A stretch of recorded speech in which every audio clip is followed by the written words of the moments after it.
Naarestado ang isang individual sa isinigawang manhunt Charlie operation ng Kapalong Municipal Police Station, ang most wanted person na may kasong rape sa Purok 9 AMS Compound, Sampaw, Kapalong, Davao del Norte. Nito lamang Mayo 4, taong kasalukuyan.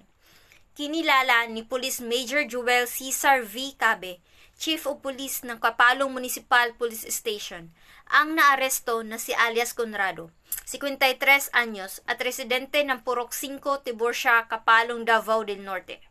Ayon kay Police Major Cabe, naaresto ang suspek sa bisa ng warrant of arrest na inihain ng 11th Judicial Region, Branch 2, Tagum City, Davao del Norte ng pinagsanib ng puwersa ng Kapalong Municipal Police Station, 1st DNPMFC, PIDMU at DNPIU. Ang suspect ay naharap sa kasong 4 counts rape at walang piyansang inirekomenda. Patuloy ang Police Regional Office 11 sa pamumuno ni Police Brigadier General Alegre L. Martinez, Regional Director, sa pagsagawa ng mga operasyon para hulihin ang mga wanted persons na may pananagutan sa batas upang mapanatili ang ligtas at kapayapaan na Rehiyon 11.